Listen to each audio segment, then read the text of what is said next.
Divides, I document my life in pro sports, the weekly training, the racing, the pursuit of a dream. By sharing the whole process toward a goal, I hope it helps you find and go after your own.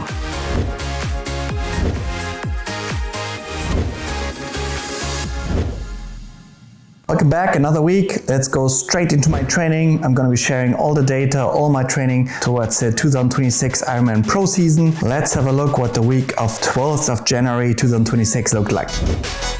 So Monday is my easy day. There I always have 2 sessions, normally have always 3. So I started always with an easy 15-minute swim in the morning, so around 2.5, 3K, something like that, just about technique, feeling good and flushing out the body. In the afternoon, mostly I meet a friend as well. I connect those days, the easy days, with some social. Always meet a good friend of mine here, Petri, and we go together to the gym, some upper body and core work and some chatting, and it was a fun day, the Monday, which is today actually.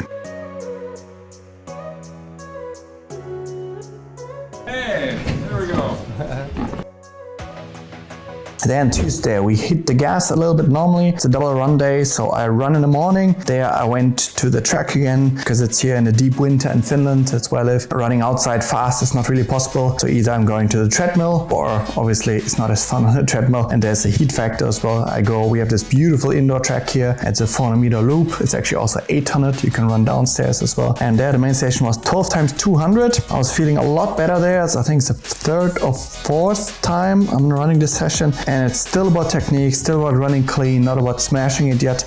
We are waiting for that until February. It's still base season basically in January now. But my body is on fire and it's going quicker and quicker. It's actually a good problem to have. I had to slow it down because my body was kind of naturally with the technique use going now to 31 seconds. 200 is around 240 pace. I actually did a few of those, but I just felt that let's be patient here, right? Last week I did them at 34 seconds at 12. Let's not jump to 31 now. It's anyways not the goal. The goal was 33 seconds. So I slowed it down, and what was cool about that, you could right away, my coach was super happy with that, you could see the body react really quickly with a heart rate. So as soon as I went from 31 seconds to 33, it right away lowered. So it's a very good sign when the body reacts so quickly to stimuli.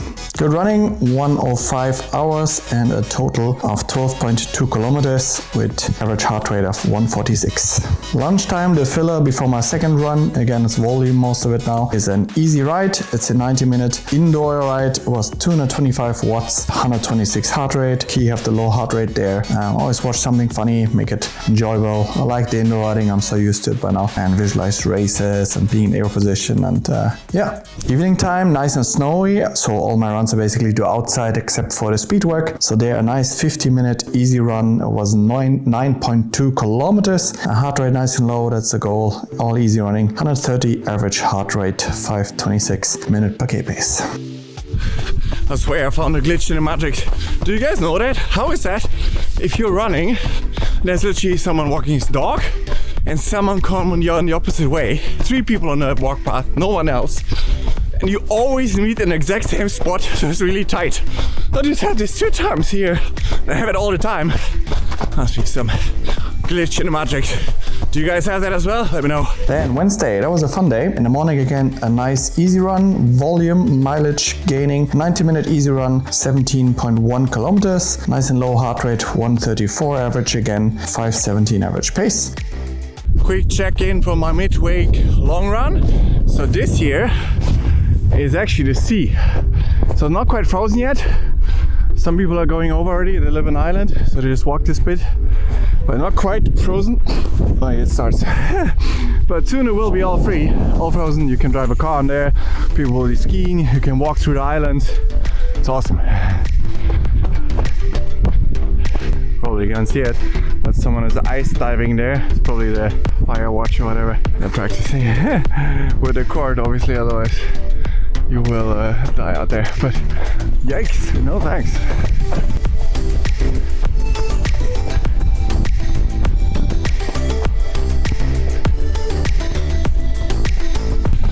Somebody's ice fishing just in the background, pushing his luck, finding out how thick the ice is. really enjoyable to run out about. I love those runs, and finally we're running more. So the goal for next week is 7.5 hours of running. That probably goes close to the 100-kilometer mark. If you guys been watching last week, there we did a little bit of a bike test, and we saw that kind of at 300 watts in that bike test format on that day. That's why lactate has a lot of factors. At 300 watts, I had 3.2 mole. There you see how it depends on days. For example, in this session, the main session was aerobic ride, 2.5 hours in total. Normalized power was 249. The main set kind of was 4 times 10 minutes. And there we rode at 300 watts again. And that was really interesting because the lactate was a completely different behaving there in a good way, because I tested after the second repetition of 10 minutes and after the fourth repetition of 10 minutes. Their lactate was after the first time 10 minutes, 300, only 1.6 mole. Very good. And then after the fourth repetition of 10 minutes, it was 2.3 mole. There you see the differences. But either way, it's very good, obviously, all in aero position. So we're going to be upping it next week to 310 watts, slowly, step by step,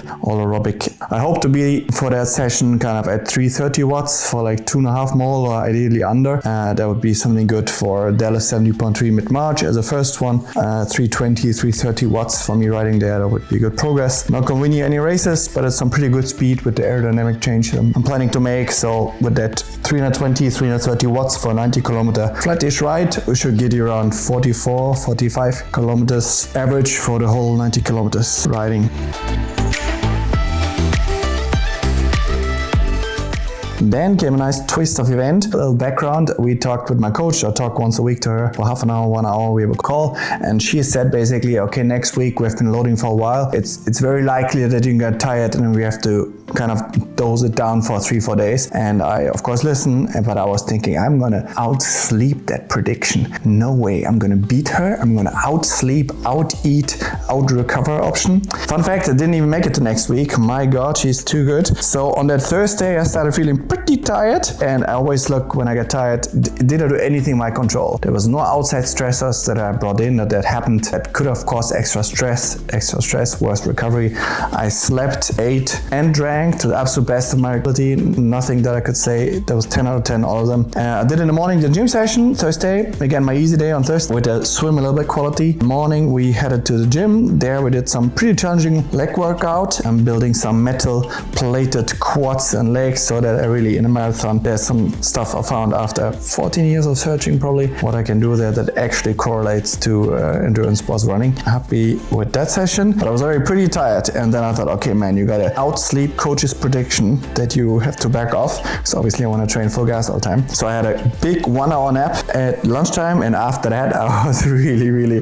not feeling better. I was feeling more tired, and afternoon we're heading to the pool, and I had a bad feeling about it because I was really like feeling much in German. It's like really like mud. The session in the pool, I was really excited for that because I was just last week with my coach in Bavaria, as you saw in the last video, and there I did technique changes and they are game changing. And I was so excited for that session that is 10 times 100 with 15 seconds rest. Not smashing as fast as I can. The goal was to swim the cleanest speed with a clean technique, breathing rhythm and stroke quality. And I was so excited for that because last time I did it at 114, 115 pace per 100 meters, a long course, and it felt really controlled. And I was really hoping, man, I want to see that 110 finally there consistently. But it wasn't to be. I did 3 of the 100s. Did a good warm-up as well with some activations to really get the body going. Sometimes that works. And then I did 3 times 100s, and the times were like 114, 15, then 17. But I could feel I was toast. I was feel the time for absorbing training is over.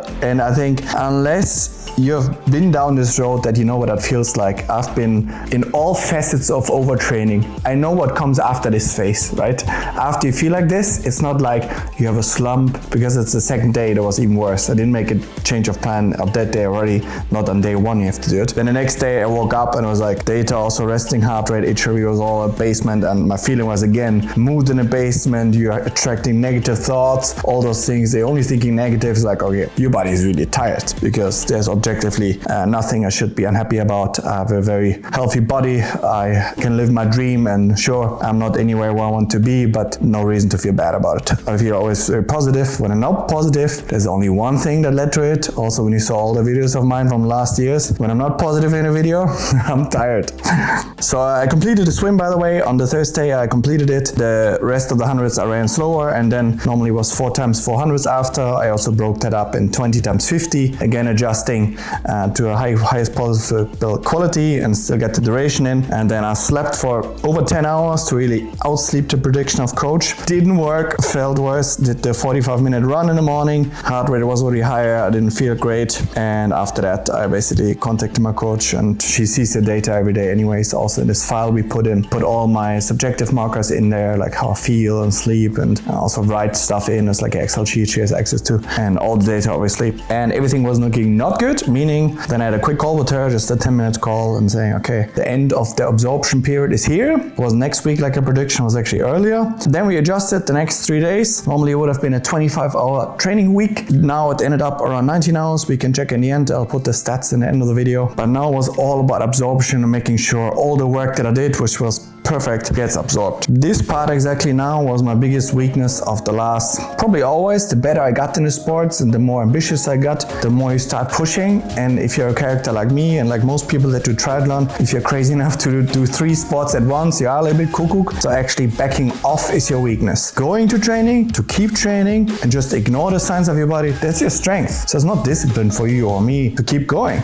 I could have done all the sessions for the whole weekend, but I know what comes after that.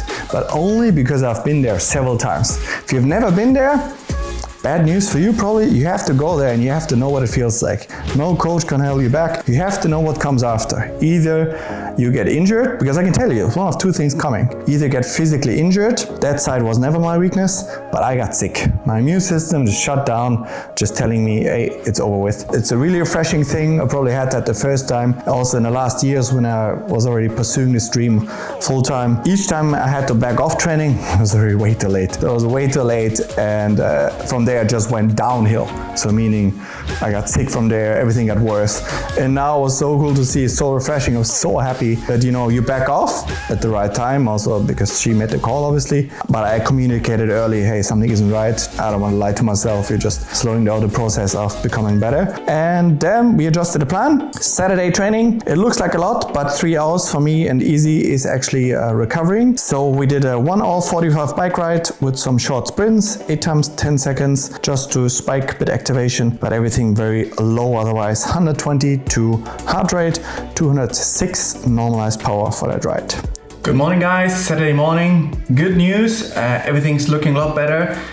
Feeling already yesterday, each hour I rested towards evening, I had good mood again. Mood is a good predictor for how tired you are, if you're overtraining or if your general stress versus balance ratio is out of whack. Still going through a grief period. I lost my dad recently. Then the financials are out of whack. YouTube is out of whack. You have no results.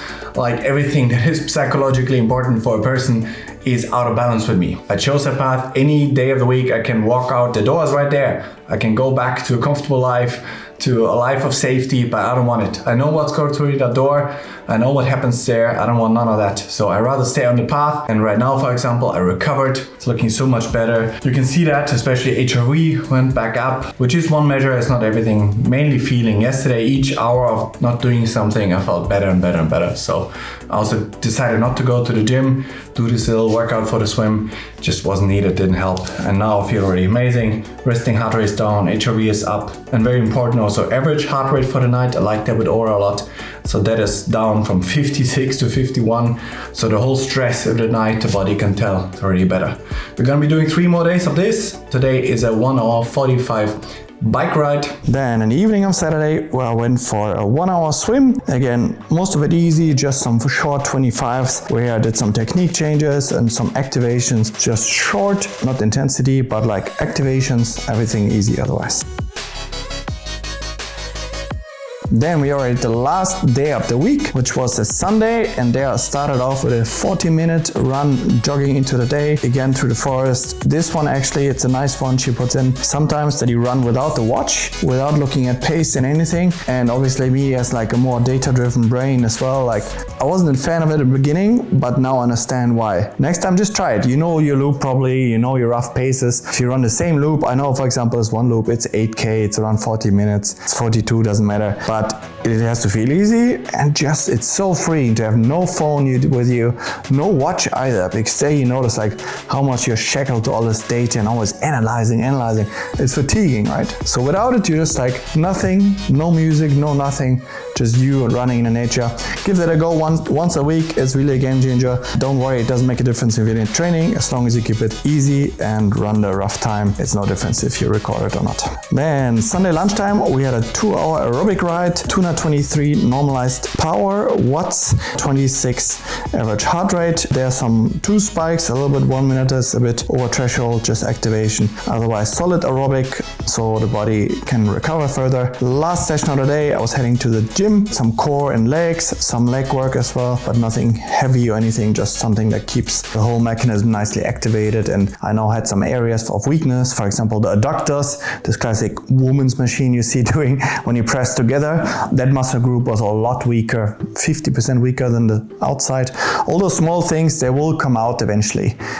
Those weaknesses, they will come out with more intensity, more volume, or let's say one calf is a lot weaker than the other one.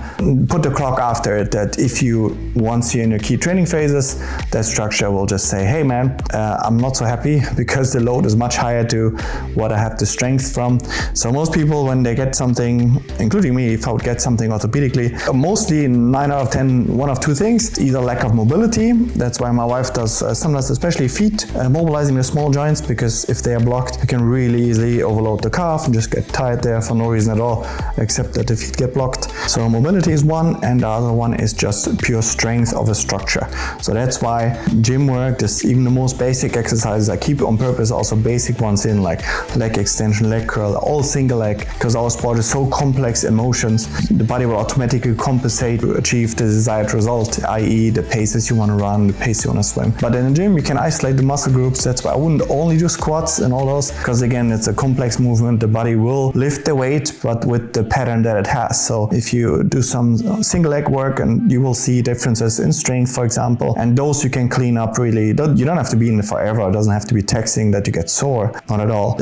I recommend that to anybody. To do that, you can just be in there 30 minutes if you're age grouper. And like I said, I do 3 times a week, 45 minutes. So, and then in the evening, some stretching, and that was my week. So that was my easy week. Since Thursday, we backed it off, and that then ended up in 18 hours, 13 minutes. And the most important thing is I'm so happy, as I said, that just, after backing off, it didn't go down, like it just went downhill from there because I stopped way too late, but it went right away up. I felt better right away. So that was really, amazing to see. That's what you want. That's how training works. And that's how I didn't do it for a very long time, because you want it too much and you make big choices, and you need a good team that you trust, especially to get there. Because training works with, you give a stimulus and then you recover from the stimulus. Everybody knows this, but endurance sport is such a sneaky one that you can just keep going and going and going. Like me, I kept going for years. Then suddenly you're 1 or 2 months in, and the heart rate, even when I did tests in the lab and everything, the heart rate that you see there, it's already suppressed by 10-15 beats. All the old videos we saw me in the lab, it's all suppressed. My thresholds were suppressed by 15-20 beats versus what I have now, which is just, and you just think, okay, this is your norm. Here are your thresholds right now in heart rate. Here's your data right now, but you're so in the hole. That's a tricky part about endurance sports. A good part, if you see it, is if you're stagnating in results each year, although you put in more work and more specific and you are consistent. And if you're on race day, each time put out the same watts and speeds every year, you could say training, of course. You most likely didn't take an off season enough, those things that nobody likes to do, especially when you're driven. Yeah, it's very complex to do 3 sports well, everybody knows that, but the more I learn about it, the deeper I go in this puzzle, the more I learn how complex it is. So learnings from this, if sleep goes down, mood goes down, if you have some data, I know next to work and everything, you want to do the training, but always rather go easy. This is an aerobic sport we're doing. If you're doing half Ironman or full Ironman or even the shorter distance, first of all, you're doing aerobic training. So key is that you stack weeks of consistent volume every single week. So now I backed off from the 23-hour mark or 22, which was in January a good build-up from December, to the 18, and it's my recovery perfect. Then we can start actually loading the body, and the body's ready for it next week. Hey, that was it already. Thanks so much for watching, guys. I hope you guys are well. Any questions, let me know in the comments below. I see you guys next week for some more training. Stay happy, stay healthy, and get after your goals. Get it.